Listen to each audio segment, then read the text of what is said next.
My name is Anna. Today I want to tell you the story of a boy named Oliver Twist. It is a story from a long time ago, but the feelings inside it are still the same today. It is about a small boy who wanted love, care, and a home. His name was Oliver. Oliver was born in a poor house for orphans. His mother came to that place one cold night. She was weak and tired. Soon after giving birth to her baby boy, she closed her eyes and never opened them again. The people in the house said, "Poor woman." She had no one. That night, the baby cried loudly. It was the first sound of his small life. He was alone from the beginning. The people who worked in that house gave the baby a name. They called him Oliver Twist. He was just one of many children in that place. The house was not warm or happy. The children were hungry most of the time. They had little food and old clothes. The people who took care of them did not show kindness. They shouted often and punished the children for small mistakes. When Oliver grew older, he was sent to another place called the workhouse. The workhouse was even worse. There, the children had to work long hours every day. They cleaned floors, carried water, and helped with dirty jobs. They got only a little bowl of thin soup for dinner. Every child was always hungry. One evening, when the hunger was too strong, one boy whispered to the others, "We should ask for more food." The children looked at each other with big eyes. Nobody ever asked for more. But Oliver was the smallest and they pushed him forward. "Go on, Oliver," they said. "Ask for more." Oliver's hands were shaking, but he walked to the man who served the soup. He held his bowl and said in a quiet voice, "Please, sir, I want some more." The man looked at him with wide, angry eyes. "What?" he shouted. "More." He called the master of the workhouse. Everyone came running. They could not believe a child was brave enough to ask for more food. The master shouted, "Take that boy away. He is bad and ungrateful. He must be punished." Poor Oliver cried. He snorts was locked in a dark room that night. The next morning they decided to send him away. They said no one wanted a child who asked for more food. Soon, a man came to take Oliver. His name was Mr. Sourberry. He worked as a coffin maker. He snorts made wooden boxes for people who died. Oliver now had to live and work with him. Mr. Sourberry was not a kind man. His wife was even worse.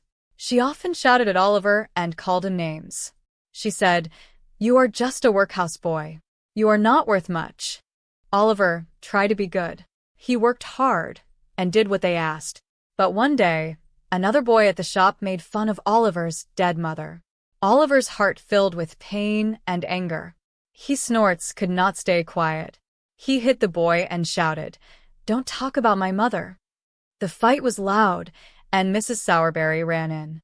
She was furious. "How dare you?" she screamed. "You will leave this house at once." That night, Oliver cried alone. He had no mother, no father, and now no home again. He decided to run away.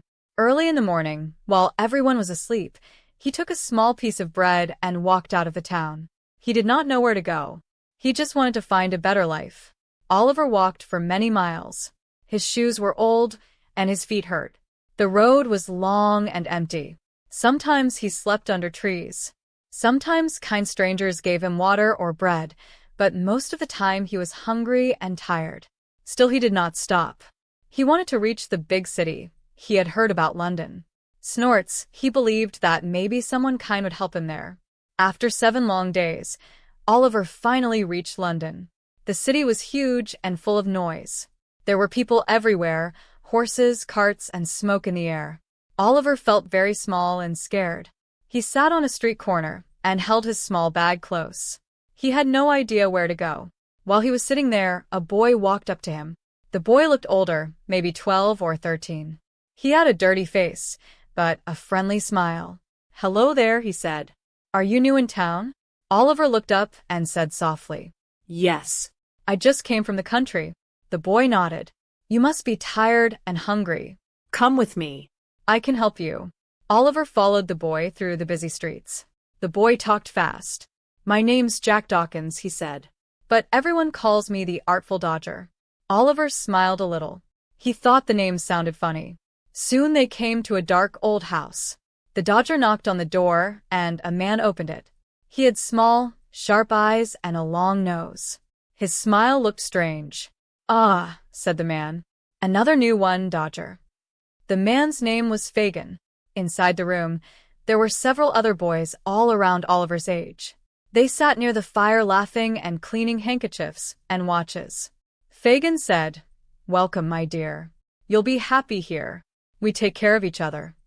He gave Oliver some food. It was the first warm meal Oliver had in many days. He was thankful and thought he had finally found kind people. The next morning, Oliver watched the other boys. They were playing a strange game. They took small things from each other's pockets and laughed. Oliver did not understand. He thought it was just for fun. Later that day, Dodger said, "Come with us, Oliver. We'll show you the city." Oliver was happy to go. They walked down the streets until they reached a busy market. People were shopping and talking loudly. Dodger and another boy walked close to a man reading a book. Oliver saw Dodger's hands move quickly into the man's pocket. Then he pulled out a wallet. Oliver gasped. He realized the truth. They were stealing.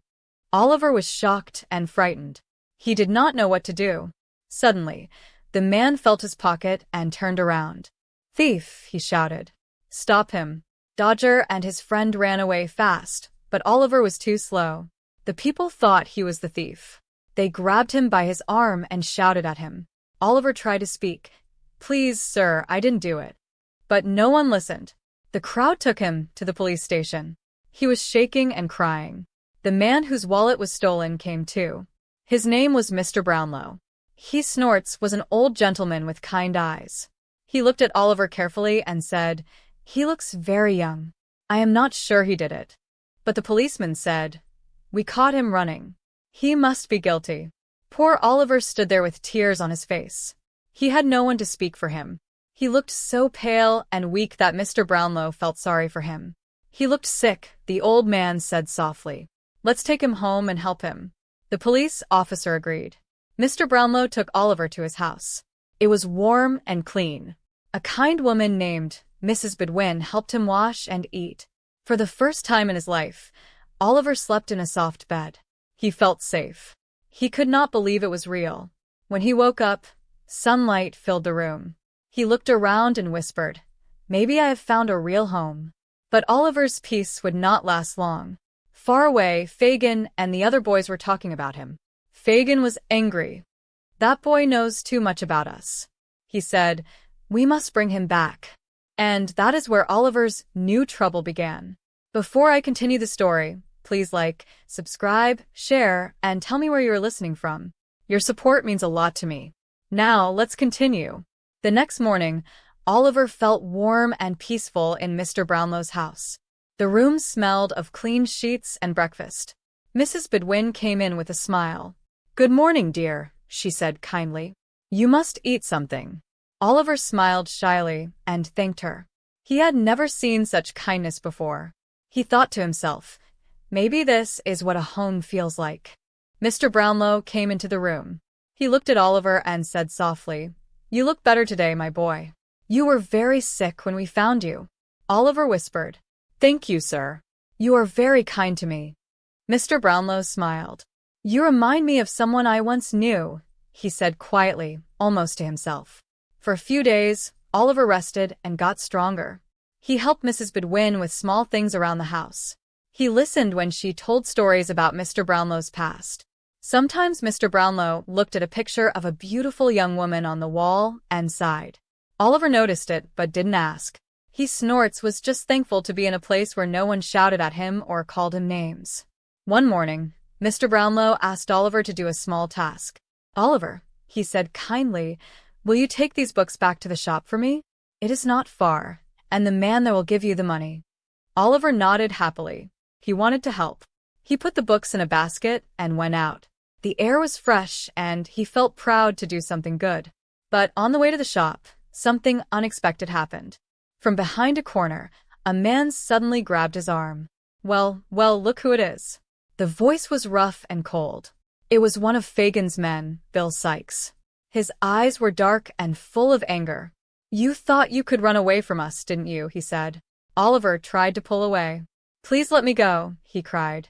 But Bill's hand was too strong. Another person appeared. It was Nancy, a young woman who worked with Fagin and Bill. She looked at Oliver with worry. "Bill, don't hurt him," she said softly.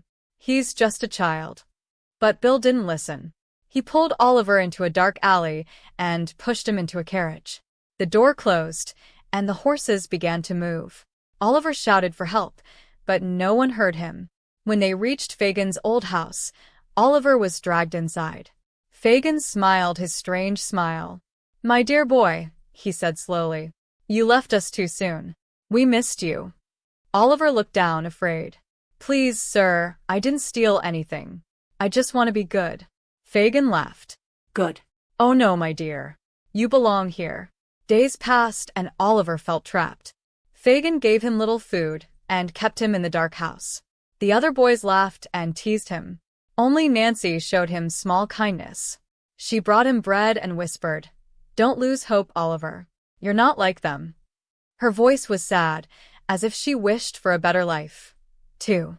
One night, Bill Sykes came back with a plan. "We have a job to do," he said. "We'll take the boy with us." Fagin looked surprised. "Oliver. He's too small." Bill shook his head. "He snorts, can crawl through small windows. He'll help us get inside." Oliver felt fear in his heart. He didn't understand what they were planning, but he knew it was wrong. That night, under a dark sky, Bill and another man took Oliver to a quiet street. They stopped near a big house with tall windows. Bill whispered, "Now, boy, go inside through that window and open the door for us." Oliver's heart pounded. "Please, sir," he begged. "Don't make me do this." Bill lifted his hand angrily. "Do it or you'll regret it." Tears filled Oliver's eyes as he climbed through the small window. Inside the house, everything was dark. His hands were shaking. He took one step forward and tripped over a chair. A loud sound echoed through the house. Suddenly, a light came on upstairs. A man's voice shouted, "Who's there?" Bill cursed loudly. "Run," he shouted. Before Oliver could move, a loud noise filled the air. A gunshot. Oliver felt a sharp pain in his arm. He fell to the floor. Everything turned black. When Oliver opened his eyes, he was lying in a soft bed. Again, a kind face was looking down at him. It was a gentle lady named Mrs. May. She said softly, "You are safe now, my dear. Don't be afraid." Oliver tried to speak, but his voice was weak. She continued, "You were hurt, but we took care of you. You're safe here." Oliver looked around. The room was bright and full of flowers. A young girl sat by the window. She smiled warmly. "Hello," she said. "I'm Rose. You must rest now." Oliver felt tears in his eyes. "Thank you," he whispered. "You are so kind." For many days, Mrs. May and Rose took care of him. They gave him food, medicine, and gentle words. They never asked who he was or where he came from. They just helped him heal. Oliver could not believe that such people existed. Every night, he prayed quietly. "Thank you, God, for these kind hearts." When Oliver was stronger, he told them his story. He spoke about the workhouse, Mr. Brownlow, Fagin, and the thieves. Mrs. May and Rose listened with sad eyes. Rose touched his hand and said softly, "You have suffered so much, but you are safe now, and you will never go back to that life." As the days passed, Oliver began to smile again. He helped Rose water the flowers and read books aloud. The house was filled with peace. One evening, as the sun went down, Oliver said, "I feel happy here. It feels like home." Rose smiled. "You deserve happiness, Oliver." But outside their small world, danger was still waiting. Fagin and Bill Sykes were angry that Oliver had escaped again. Fagin shouted, "If the boy talks, we are all in trouble." He looked at Nancy. "You must find out where he is." NY's face turned pale. "I can't," she whispered. "He's a child. Let him live." Fagin's eyes grew dark. "Do as I say or you'll be sorry." That night, Nancy walked through the streets thinking about Oliver. She remembered his kind eyes and soft voice. Something inside her heart changed. She no longer wanted to live among thieves. She wanted to do something good for once. She decided to help Oliver, even if it meant danger for her. The next evening, she secretly met a man named Mr. Brownlow. She told him everything, where Fagin lived, what they planned, and how Oliver was safe with Mrs. May. Mr. Brownlow listened carefully. "You are a brave woman," he said. "We will save the boy, and maybe we can help you, too." Nancy smiled sadly. "I don't want anything for myself. Just keep the boy safe." Her eyes filled with tears. She knew what would happen if Fagin and Bill found out what she had done. A few days later, Fagin heard that someone had told the police about their gang. He became suspicious. "Who betrayed us?" he shouted. When he learned that Nancy had met with strangers, his face turned red with anger. He told Bill Sykes. Bill was furious. That night, Nancy was waiting for him at home. She said softly, "Bill, I did it to save the boy. He's innocent." But Bill did not listen. His rage was stronger than his love. What happened that night would change everything. While Oliver rested peacefully at Mrs. Millay's house, he had no idea that the woman who tried to protect him was now in great danger. The morning was quiet and calm in the Mee house. Oliver sat near the window watching the sunrise. He felt peaceful. He was happy to live with kind people at last. But far away in the dark streets of London, a terrible thing had happened. Nancy, the woman who tried to protect him, had been hurt by Bill Sykes. When people in the city found her, it was too late. Her last words were about Oliver. "Please," she whispered, "save the boy." Her story reached Mr. Brownlow, and he felt great sadness. He remembered her courage. Mr. Brownlow worked with the police to catch Fagin and Bill. They searched the city. It took many days. Bill tried to hide, but the police were close behind him. When he heard them coming, he climbed onto a roof to escape. He ran, but then slipped and fell. His life ended the same way he lived, full of anger and fear. Fagin was caught soon after.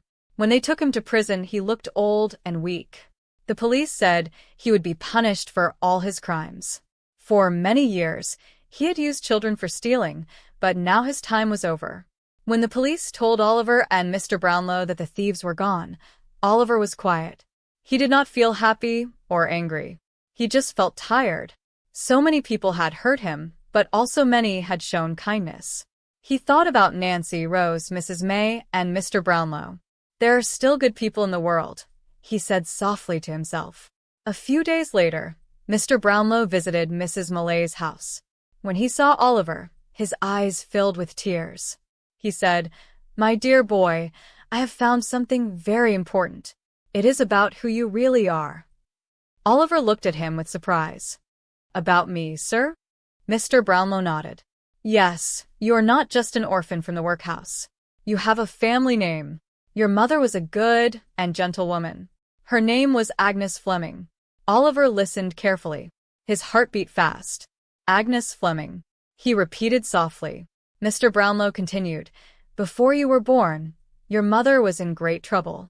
She came to the workhouse alone and poor, but she came from a respectable family. I found her sister.